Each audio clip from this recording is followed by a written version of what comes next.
Have you ever heard of the New Jersey Dead Zone in the Gulf of Mexico that appears every summer? Or the Great Pacific Garbage Patch that's 2 times the size of Texas? Lots of polluting events affect our oceans that no one really knows about. Ocean acidification is one of those events, and it could lead to mass oceanic extinction.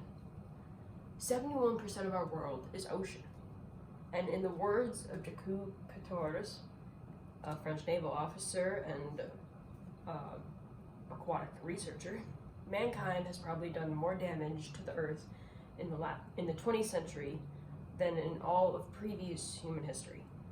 Chemical pollution is among the worst of it, and ocean acidification is the process of CO2 absorbing into the ocean from burned fossil fuels, impacting both the chemical, biological, and ecological aspects of the ocean.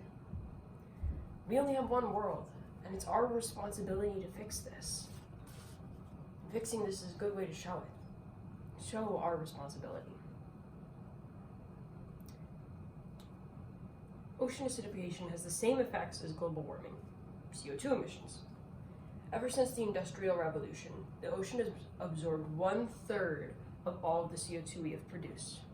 This has caused a 0.1 drop towards acidic levels. That's a 30% acidity increase. And it's expected to drop another 0.3 to 0.5 more within the next century. That's over double the acidity it is now. The government hasn't intervened, and it probably won't in the near future, either on a local, national, or international level. The only regard it has for this event is the Federal Ocean Acidification Research and Monitor Act of 2009, which is under the U.S. Sub-Council of Technology. It only allows for further planning and further monitoring of ocean acidification and what it will do to our future. It gives no jurisdiction to act on it. If left unchecked, this will have very damaging effects to everyone and everything on our planet. Immediately, ocean acidification threatens local and regional fisheries and aquatic culture. It affects calcium carbonate deposits that are used for making shells and exoskeletons for things such as oysters. And once these deposits are dissolved, they're useless to these creatures and organisms. Populations drop, and fishery production goes down, along with the diversity and the wealth of all the aquatic culture in the area. Long-term results are a little scarier. With over a 200% increase in acidity in the coming decades, the results are mass oceanic extinction, primarily with reef fish, coral, calcifying organisms such as clams and sea butterflies,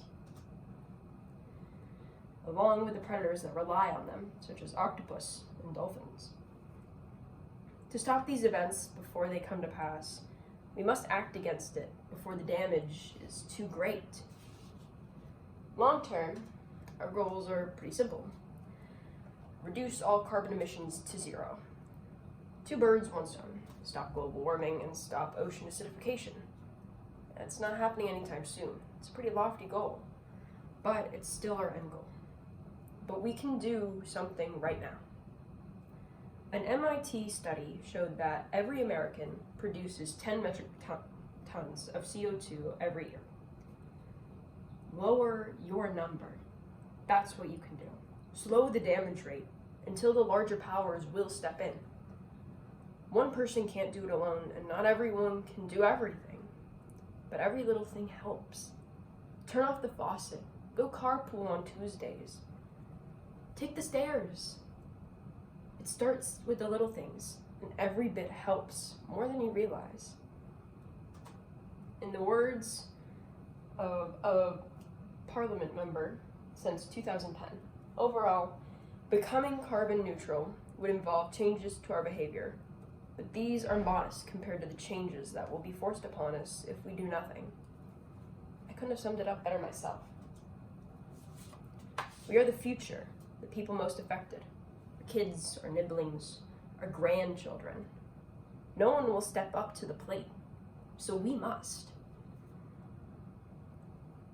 We can and we will change the world where it's predicted to go. One day at a time, we'll turn this situation around. With every new metal water bottle, with every unplugged charger, we'll succeed. And it all begins with you. Thank you.